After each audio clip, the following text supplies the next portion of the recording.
Hello everyone, good evening. Let me share my screen first. Okay, so I'm Shivani Kantia. Today topic is cell and cell organelles. Okay ये topic हमारा science TGT as well as PGT दोनों level के लिए एक important topic माना जाता है और दोनों के सिलेबस में आता है। सो हम आज इसी को स्टडी करेंगे सेल और उसके सेल ऑर्गेनेल्स के बारे में। Firstly The cell is the structural and functional unit of life. अब सबसे इम्पोर्टेंट क्वेश्चन आता है कि why cell is known as a structural and functional unit of life? क्योंकि हमारी पूरी बॉडी का सबसे स्मॉलेस्ट पार्ट ही सेल है। जैसे घर का स्मॉलेस्ट पार्ट अगर हम देखें किसी भी हाउस को बनाने के लिए बहुत सारी ईंट लगती है, तो ईंट उसकी स्ट्रक्चर यूनिट हुई। सेम हमारी बॉडी में भी बहुत सारे सेल पाए जाते हैं जो फर्दर कंबाइन होकर टिश्यू बनाते हैं, ऑर्गन बनाते हैं, एक ऑर्गेनिज्म को पूरा डेवलप करते हैं। अब वो ऑर्गेनिज्म दो तरह के होते हैं, one is prokaryote and other is eukaryote.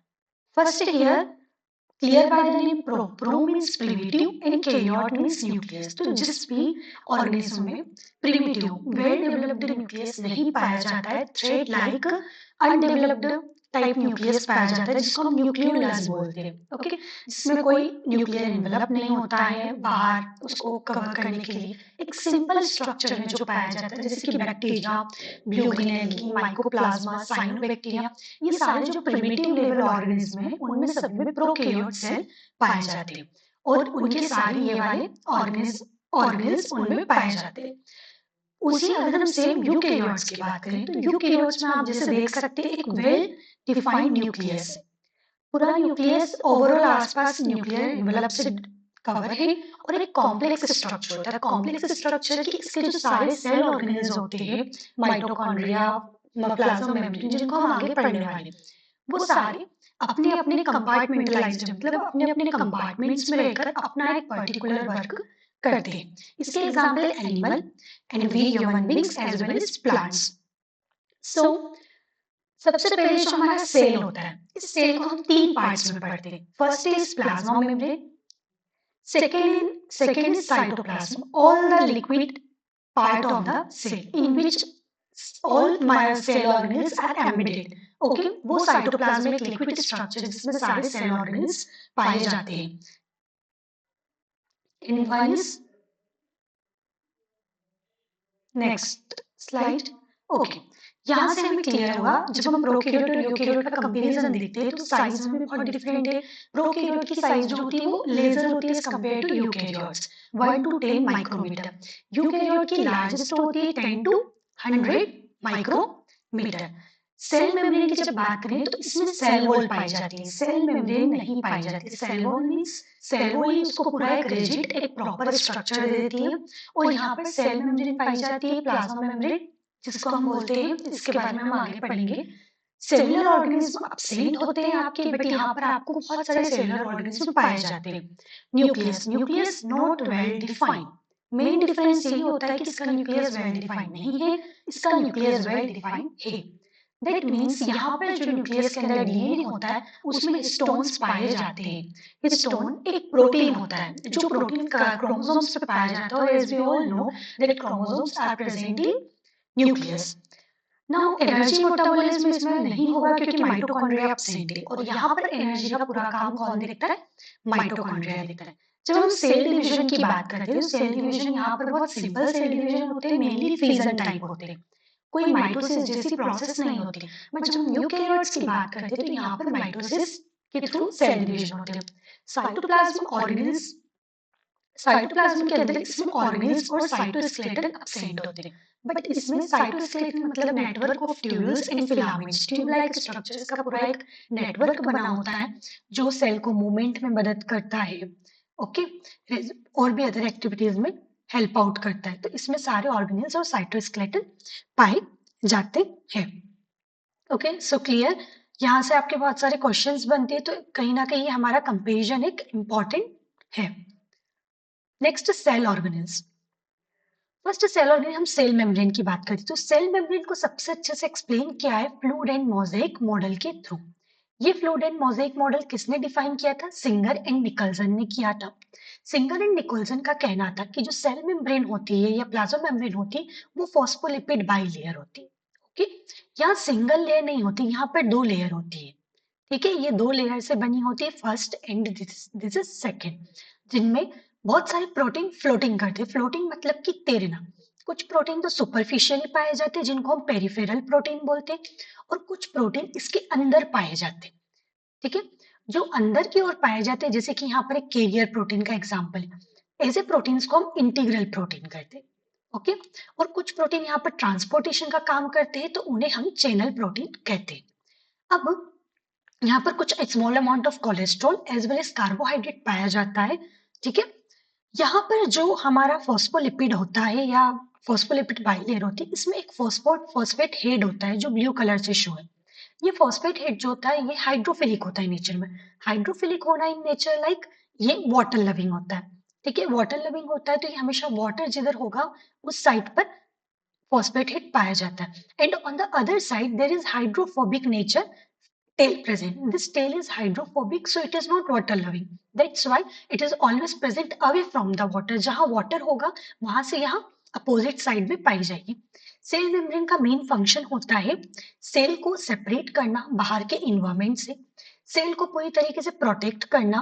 Protect in the sense ये चीज डिसाइड करना कि कौन सी चीज अंदर आएगी, what will be come in the inside the cell and what will be go out from the cell. That's why हम plasma membrane को बोलते हैं कि it is selective permeability in nature. As well as receptor site होती है जहां पर signals पाए जाते हैं जो सिग्नल सेल को कमांड देते हैं। नेक्स्ट हम माइटोकॉन्ड्रिया की बात करेंगे। तो माइटोकॉन्ड्रिया को कुछ दो नामों से हम जानते हैं, that is ATP mill as well as power house of the cell. ATP mill क्योंकि यहाँ पर एटीपी का सिंथेसिस होता है। Here write down on your notebook, ATP stand for adenosine triphosphate. Okay, and this power mitochondria is called as powerhouse of the cell. In this structure you can see there is one is outer membrane and other is inner membrane. इन दोनों membrane के बीच में some space are present that is called intermembrane space. And this finger like projection जो energy के लिए जगह को increase करता है, स्पेस को बढ़ाता है, इस स्ट्रक्चर को हम क्रिस्टे बोलते हैं। और इसके अंदर जो लिक्विड पाया जाता है उस लिक्विड को हम मैट्रिक्स बोलते हैं, जिसमें बहुत सारी रेस्पिरेशन की प्रोसेसेस इन्वॉल्व होती है। हम देख सकते हैं कि माइटोकॉन्ड्रिया किस शेप में, स्पेरिकल है, ओवल है और एक रॉड लाइक बॉडीज है। इसमें डबल मेम्ब्रेन है, हमने देख लिया। एक सेल में कम से कम 1 to 100 माइटोकॉन्ड्रिया पाए जाते हैं। बट एक एक्सेप्शनल केस है, दैट इज कि माइटोकॉन्ड्रिया जो होते हैं वो अब्सेंट होते हैं आरबीसीज में। They are not present in red blood cell. सारे सेल में पाया जाता है बट रेड ब्लड सेल में माइटोकॉन्ड्रिया पूरी तरीके से अब्सेंट होता है। Okay, and this finger like projection जो स्पेस को इंक्रीज कर रहे हैं, again I repeat this is known as cristae.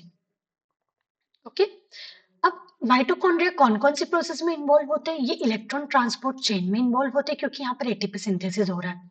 Krebs cycle में इन्वॉल्व होते हैं। क्रेब्स साइकिल में मेनली कन्वर्जन होता है, ये हम रेस्पिरेशन चैप्टर में ये साइकिल को पढ़ेंगे। क्रेब्स साइकिल में मेनली आपका पायरुविक एसिड का कन्वर्जन होता है, some useful compound, beta oxidation होता है फैटी एसिड का, और ग्लूकोनियोजेसिस। इन सारी प्रोसेसेस में हमारा एटीपी इन्वॉल्व होता है क्योंकि इन चारों प्रोसेस में एनर्जी की रिक्वायरमेंट होती है। एंड सेल के अंदर जो एनर्जी प्रोडक्शन का काम है वो कौन कर रहा है? माइटोकॉन्ड्रिया कर रहा है। एक बहुत इंपॉर्टेंट सा क्वेश्चन है जो आपके कॉम्पिटिटिव एग्जाम्स में जनरली देखा गया है कि from where we get mitochondria. As we know कि हमारे अंदर some chromosomes are come from father side and some are come from mother side, that is maternal side. So from where mitochondria come? Okay, so always remember mitochondria आपके maternally side से आते हैं, not from father side. That's why we get the energy in our body from our mother side. Now next is nucleus. Nucleus is the control center of the cell. Because cell को पूरा control करना, उसको command देना कि उसे क्या आगे work करना है, ये सारा किसका काम है? न्यूक्लियस का काम है। न्यूक्लियस के अंदर मैंने आपको बताया था हिस्टोन प्रोटीन्स पाए जाते हैं। ओके, नाउ न्यूक्लियस के अंदर डीएनए होता है। डीएनए बेसिकली हमारा केमिकल बेसिस है जीन्स का, जो सारे सेल को फंक्शन करता है। ओके, ये एक लार्जेस्ट और एक स्फेरिकल शेप हो जाता है, बिल्कुल बॉल लाइक स्ट्रक्चर होता है, तो इसलिए बॉल जैसा स्पेयर शेप होता है इसका। ये सबसे ज्यादा इंपॉर्टेंट प्रोमिनेंट सेल ऑर्गेनेल है, क्योंकि सारे सेल को कमांड देने का काम जो है वो हमारा कौन कर रहा है, न्यूक्लियस कर रहा है। ये भी डबल मेम्ब्रेन स्ट्रक्चर है, सेम लाइक माइटोकॉन्ड्रिया। इसके इनर मेम्ब्रेन में कुछ न्यूक्लियर पोर्स पाए जाते हैं, जो 90 नैनोमीटर के होते हैं और फ्रीली पाए जाते हैं पूरे न्यूक्लियस में। और आउटर मेम्ब्रेन में आपके एंडोप्लाज्मिक रेटिकुलम पाए जाते हैं। हम आगे एंडोप्लाज्मिक रेटिकुलम डिस्कस करेंगे कि वो कैसे फंक्शन करते हैं। इनसाइड इट न्यूक्लियस, यहाँ पर आरएनए प्रोसेसिंग होती है और एज वेल एज यहाँ पर राइबोसोम सिंथेसिस भी होता है। राइबोसोम बेसिकली हमारा प्रोटीन बनाने में हेल्पफुल होते हैं, दैट्स व्हाई न्यूक्लियस क्या करता है, राइबोसोम का सिंथेसिस करता है। इसका मेन फंक्शन है DNA replication and RNA synthesis, और यहाँ एक क्रोमोसोम के लिए होम है, because DNA is present inside the nucleus. What is present? DNA, and in this DNA chromosomes are present. Okay, now next we will discuss ribosome. Ribosome को हम engine of the cell बोलते हैं। Engine of the cell क्यों बोलेंगे? Because हमें work करने के लिए प्रोटीन की बहुत ज्यादा जरूरत होती है, and that protein is manufactured by the ribosomes. Okay, तो that's why ribosome is a protein factory. ये साइज में बहुत स्मॉलेस्ट होते हैं, बट इनका नंबर क्वांटिटी ज्यादा होता है। एज यू कैन सी यहाँ पर बहुत सारे राइबोसोम्स दिख रहे हैं हमें, तो यहाँ नंबर स्मॉलेस्ट है, साइज में बहुत स्मॉलेस्ट है, बट ये बहुत ज्यादा हाई क्वांटिटी में सेल के अंदर पाए जाते हैं। कुछ सेल ऑर्गेनेल्स भी होते हैं जिनमें अपने खुद के सेपरेट राइबोसोम्स पाए जाते हैं। राइबोसोम के अंदर आरएनए होता है प्लस प्रोटीन पाया जाता है। ये साइटोप्लाज्म में आपका जो लिक्विड लाइक स्ट्रक्चर है, पूरा जेल मैट्रिक्स है, उस जेली लाइक स्ट्रक्चर में ये बहुत सारे राइबोसोम्स पाए जाते हैं। एज वेल एज राइबोसोम आपके अलग से क्लोरोप्लास्ट में भी पाए जाते हैं, माइटोकॉन्ड्रिया में भी पाए जाते हैं, और एंडोप्लाज्मिक रेटिकुलम में पाए जाते हैं। जिस एंडोप्लाज्मिक रेटिकुलम पे राइबोसोम्स पाए जाते हैं उनको हम रफ एंडोप्लाज्मिक रेटिकुलम बोलते हैं। क्या बोलते हैं? RER, rough endoplasmic reticulum.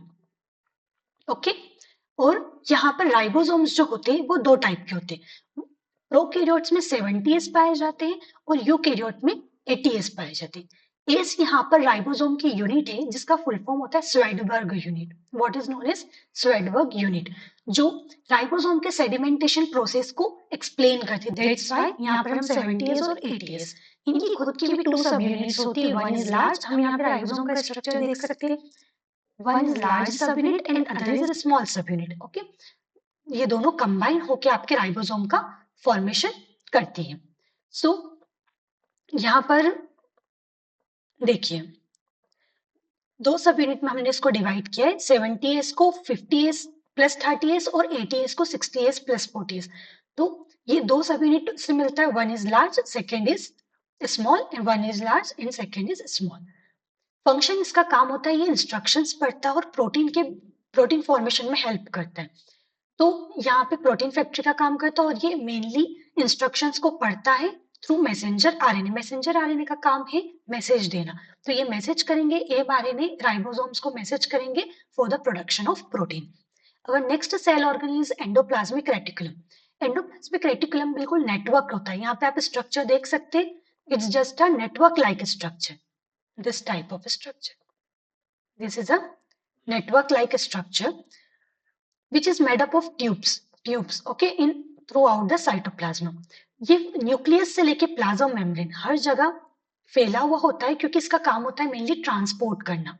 ठीक है, यहाँ पर दो तरह के हम पढ़ेंगे, एक रफ एंडोप्लाज्मिक रेटिकुलम, एक स्मूथ एंडोप्लाज्मिक रेटिकुलम। मैंने बताया था जहां राइबोसोम्स प्रेजेंट होते हैं which is known as rough endoplasmic reticulum, और जहां आपके राइबोसोम्स एब्सेंट होते हैं वो स्मूथ एंडोप्लाज्मिक रेटिकुलम होते हैं। हम इसका कंपैरिजन पढ़ लेते हैं, ये भी बहुत इंपॉर्टेंट टेबल है आपका from exam point of view. Smooth endoplasmic reticulum agranular होते हैं क्योंकि इसमें ग्रेन्यूल्स एब्सेंट है, दैट इज मींस राइबोसोम्स नहीं है, क्योंकि राइबोसोम्स बिल्कुल आपके सर्कल ग्रेन्यूल्स लाइक स्ट्रक्चर होता है।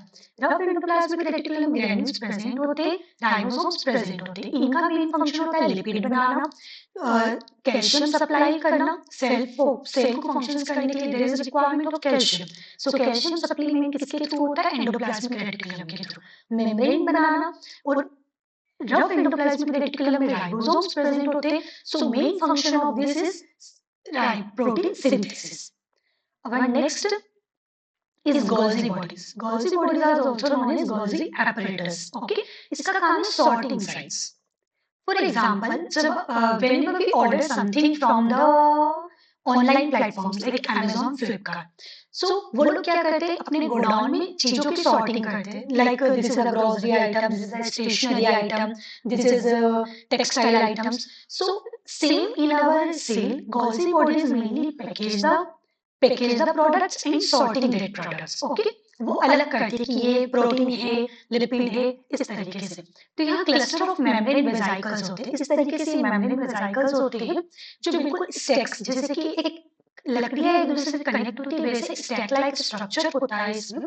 इनका मेन फंक्शन होता है प्रोटीन्स को मॉडिफाई करना। जो प्रोटीन फॉर्मेशन हुआ राइबोसोम में, एंडोप्लाज्मिक रेटिकुलम में, उसको और अच्छे से मॉडिफाई करना, उसकी पैकेजिंग करना, और उसका सेल के अंदर रिक्वायरमेंट जब भी हो तब उसका सिक्रीशन करना। ओके, इसका मेन काम है ग्लाइकोसाइलेशन। ओके, ये मेनली इंपॉर्टेंट होते हैं ग्लाइकोसाइलेशन और सल्फेशन ऑफ प्रोटीन। दो प्रोसेस में इन्वॉल्व होते हैं हमारी गोल्जी बॉडीज। वेसिकल जब फ्यूज होता है प्लाज्मा मेम्ब्रेन से, वेसिकल फ्यूज होता है प्लाज्मा मेम्ब्रेन से, तो प्रोटीन रिलीज होता है एक्सोसाइटोसिस से। एक्सोसाइटोसिस मतलब कि जैसे ही वो फ्यूज होता है, आपका protein at A time release हो जाता है बाय एक्सोसाइटोसिस प्रोसेस से। इसको हम अच्छे से एक्सप्लेन करते हैं फ्रॉम दिस स्लाइड। देखिए, यहाँ पर गोल्जी एपिटेस में दो फेज होते हैं, one is cis phase and other is trans phase. Trans phase हमारा वो फेज होता है जो प्लाज्मा मेम्ब्रेन से अटैच होता है। ओके, यहाँ पर ये एंडोप्लाज्मिक रेटिकुलम में राइबोसोम्स थे। इन राइबोसोम्स के थ्रू प्रोटीन का फॉर्मेशन हुआ। This protein come to Golgi apparatus. Golgi apparatus ने उसको सॉर्ट किया, उसकी पैकेजिंग करी अच्छे से, जैसे कि Amazon, फ्लिपकार्ट करते हैं प्रोडक्ट्स की पैकेजिंग, वैसे इसने प्रोटीन की पैकेजिंग करी। फिर इस प्रोटीन को एक वेसिकल के थ्रू ऐसे मॉडिफाई करके, एक वेसिकल, सर्कुलर वेसिकल के थ्रू प्लाज्मा मेम्ब्रेन से प्रोटीन को सिक्रीट कर दिया सेल से बाहर।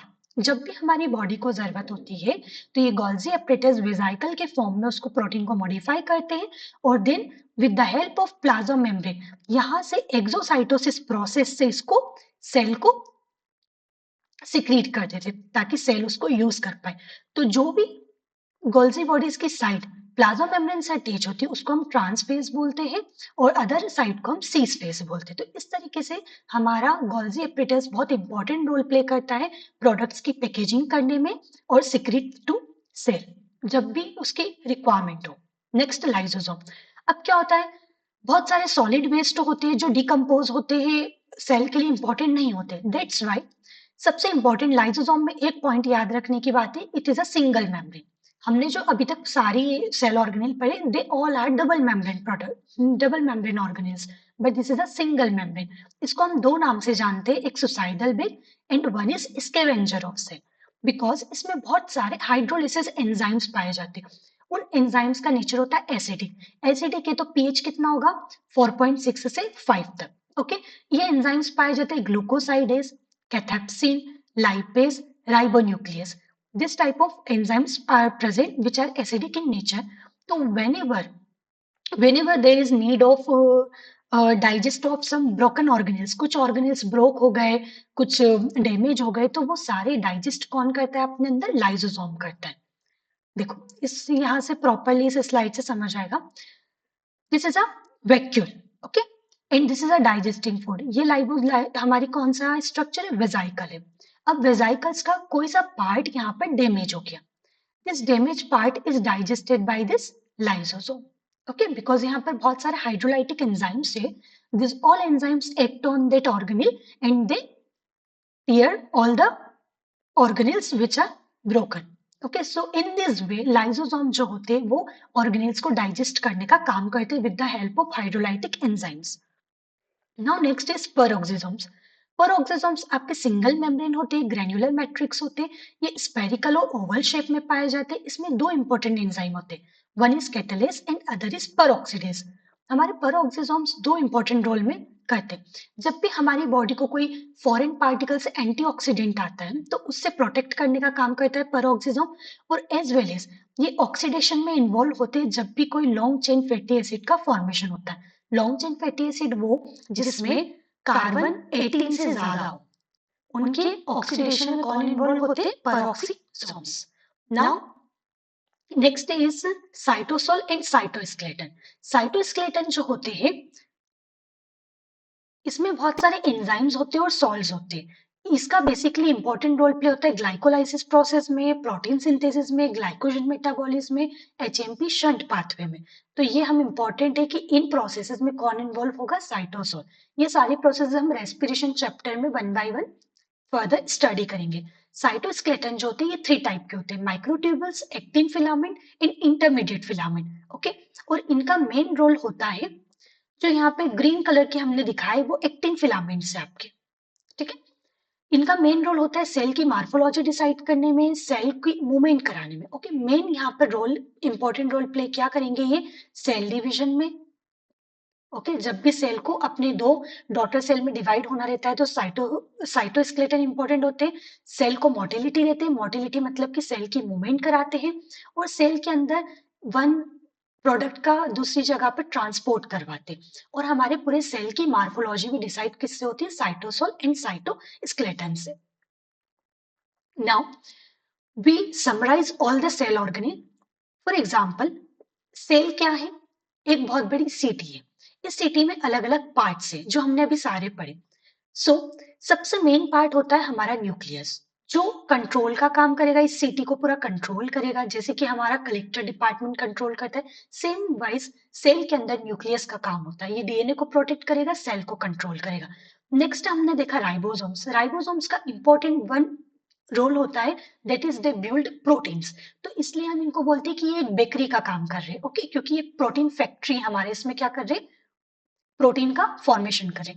Then Golgi apparatus. Golgi apparatus का मैंने एक बहुत अच्छा आपको एग्जाम्पल दिया, इसका एक कंपैरिजन दिया कि ये बिल्कुल एक ऑनलाइन प्लेटफॉर्म की तरह काम करता है, चीजों की फिनिशेस करता है, उसको पैकेज करता है और उस चीज को एक जगह से दूसरी जगह ट्रांसपोर्ट करता है, that is ships protein. Okay, ER. ER उस मेम्ब्रेन्स बनाता है और साथ में प्रोटीन को बनाने में हेल्प करता है, ठीक है। तो ये हेल्पर का काम कर रहा है, कौन? ईआर। नेक्स्ट सेल मेम्ब्रेन, हमें पता है कि ये सेल बाउंड्री का काम करती है, मूवमेंट्स कंट्रोल करती है।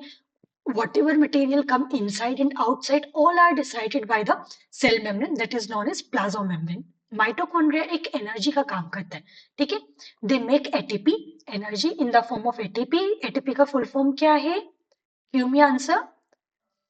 ATP is stand for adenosine triphosphate. Okay, ये शुगर और ऑक्सीजन का यूज करके एनर्जी बनाते हैं। सेंट्रियोल हमने अभी देखा, सेंट्रियोल आपके सेल डिवीजन में इंपॉर्टेंट होते हैं। जब भी हमें एक सेल से दो सेल बनाना होता है, सेल का डिवीजन करना होता है, डॉटर सेल बनाने होते हैं, तो सेंट्रियोल होते हैं। ऑल्सो सेंट्रियोल आपके मूवमेंट में हेल्प करते हैं। वैक्यूल्स। वैक्यूल्स बिल्कुल बैक लाइक स्ट्रक्चर होता है, इनका काम होता है चीजों को स्टोर करके रखना, क्योंकि सम टाइम हमारे बॉडी में ग्लूकोज ज्यादा बन जाता है, उस एक्स्ट्रा ग्लूकोज को स्टोर करने का काम है वैक्यूल का। जब भी बॉडी को whenever body needs extra glucose, so they release that glucose and provide to our body. Cytoplasm. Cytoplasm jelly like material है जो सारे ऑर्गेनेल्स को अपने में होल्ड करके रखता है। लाइसोसोम का फूड डाइजेशन काम है, ये गार्बेज डिस्पोजल का काम करता है कि जो भी चीजें वेस्ट है, जो बॉडी को नहीं जरूरत है, उस चीजों को रिसाइकल करेगा एज वेल एज उनको डिस्पोज करेगा। Okay, so okay student, this is for today. Now you have any query related to this topic, you can ask to me. Okay, thank you, have a good day.